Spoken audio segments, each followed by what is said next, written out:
खुलुमबाय गोजोन फुंबिलि बयनिसिमबो नोंथांमोनखौ आंनि चेनेलाव गासैखौबो बरायनाय बावहरग्रोनाय थाबाय। आसा खालामो नोंथांमोना खौरांखौ नायनानै मोजां मोनगोन।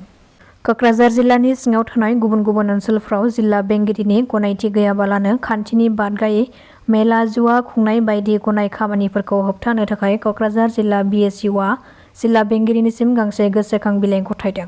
क'क्राझाराव जायनाखि खान्थिनि बादगायै बायदि बायदि मेलाफोरखौ खुंफुंबाय थादों, नाथाय बेखौ लानानै जायगानिनो गोबां सुबुंफ्रा जोंनो बेखौ होबथानो थाखाय खावलायबाय थानाय बादियै बे गोसोखां बिलाइखौ गथायनाय जादों होननानै BSUनिफ्राय मिथिहोदों। BSUनि गुबै थांखियानो जादों बोथोर गैयाबालानो मेला खुंनाय आरो बेफोर मेलाफोरनि बागै जों समाजाव गनायजाथावै खोनानो मोनगासिनो दङ, बेफोरखौ बन्द खालामनांगौ।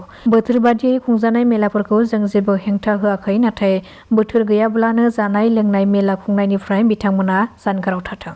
मानोना गोबां उन्दै उन्दै फरायसाफोरनि थाखाय आनजाद खुंजानो थांगासिनो दङ। बेनि थाखाय साखाथिनि नखरनि बिगोमा आरो जायगानिनो गोबां सुबुंफ्रा जोंनि फारसे कमप्लेन हरगासिनो दङ, जायनि थाखाय जों बिथांमोननि खोथाखौ लानानै लाइजामखौ गथायनाय जादों होननानै फोरमायथिदों BSUनिफ्राय।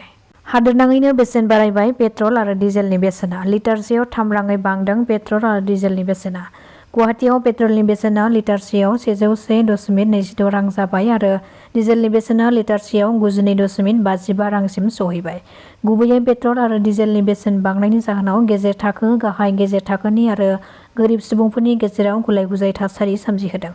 मख'नो गोनांदि सोनाब एसियायाव दावहा जानायनि गोहोमा थोंजों भारत हादराव गोग्लैनायखौ नुनो मोन्दों।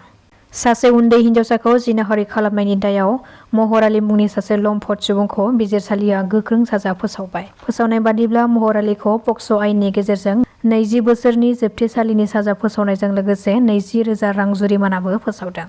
मख'नो गोनांदि सासे 15 बोसोर बैसोनि उन्दै हिनजावसाखौ न'आव रावबो गैयैखौ खाबु लानानै न'निफ्राय लेंना लांनानै बे मुगैथाव खामानिखौ मावहैदोंमोन महर आलीआ। बे जाथाया सोराङाव फैनायनि उनाव नखरनि सुबुंफ्रा महर आलीनि हेंथायै थानायाव गसर थिसनदोंमोन आरो बे गसर थिसननायनि लेखायै महर आलीखौ एरेस्ट खालामदोंमोन। क'क्राझार बिजिरसालिनि स्पेसियेल जाज नुर जामाल हकनि सामलायनायाव मैया क'क्राझार जर'खा बिजिरसालिया 20 बोसोर जोबथेसालिनि साजा फोसावनायजों लोगोसे 20,000 रां जुरिमानाबो फोसावनाय जादों। दैज्लां बोथोरनि समावबो गोबां जेंनाजों मोगा-मोगि जानांदों बाक्सानि सुबुंफोरा। हाग्रानिफ्राय ओंखारबोनाय मैदेरा बाक्सानि थालकुसियाव गोबां नखराव हाबनानै न'-बां सिफायनानै सिलिंखार खालामनायजों लोगोसे गोबां खस्थ' खालामनानै जानो थाखाय थिनानै दोननाय माइफोरखौबो जानानै सिलिंखार खालामलांदों।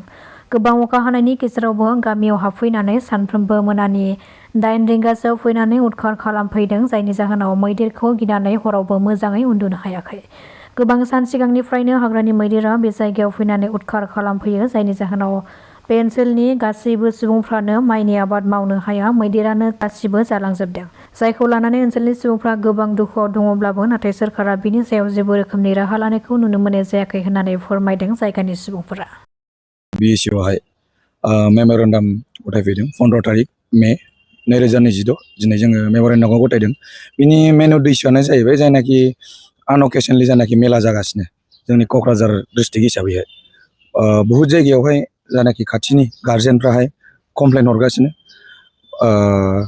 कमप्लेन हरनाय हिसाबै जोङो दिनैहाय मेम'रेन्डामखौ गथायफैदों। जोंनि मेन उद्देश्यआनो जाबाय बोथोर गैयालासे जायनाखि मेला खुंगासिनो दङ, जायनाखि मोननै ग्रुप जानानै 3-4सो ग्रुपिजिम जानानै मेला खुंनाया खोब आरजाथावै समाजाव गनायजाथावै जोङो खोनानो मोनगासिनो।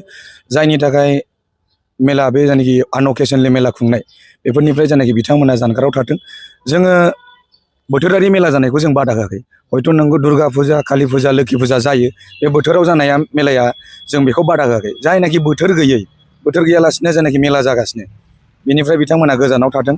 मानो होननानै बुङोब्ला बहुद उन्दैफोरनि जायनाखि सेमेस्टार वाइसनि एग्जाम जानो फैगासिनो दङ। खाथियाव थानाय जायनाखि गथ'फोरनि गार्जेनफोर, जायनाखि एग्जाम जागोननि बिमा-बिफाफोर, बिथांमोना बहुद कमप्लेन हरगासिनो। जायनि दारैहाय जोङो गार्जेनफोरनि खोथा आरो खाथि खाला इन्टेलेक्सुयेलफोरनि खोथाखौ लानानैहाय जोङो दिनै मेम'रेन्डामखौ गथायफैनाय जादों। मेला खुंनाया गाज्रि नङा, मेलाखौ जोङो बोथोर हिसाबै खुंनांगौ। खिन्थु मेला खुंनायजों लोगोसे माखासे मानसिफ्राबो बहुद जोङो समाजावहाय गोरोबनानै खामानि मावनाय नुनो मोनो। जायनि जाउनाव दुर्गा फुजायाव दुर्गाखौ जों सिबियो, लोखि फुजायाव जों लोखिखौ सिबियो। खिन्थु जानाखि जा मेला सोलिगासिनो दं बेयाव खुनु नाम गैया, माबा मोनसे मुं टेग गैया। बिथांमोनहा जायखिजाया गोसो जानानै नाम टेग गैयालासिनो मेला होनायनि नामाव माखासे जुवा खेला होगासिनो दङ। बिथांमोना बेफोरबायदि जायनाखि समाजनि जायनाखि गनायजाथावै जायनाखि मेला खुंनायखौ जोंहा बन्द' खालामथ'नाया मोजां। बोथोर फैबा बोथोरजों लोगोसे खाब जानानै बिथांमोना होफिनदों।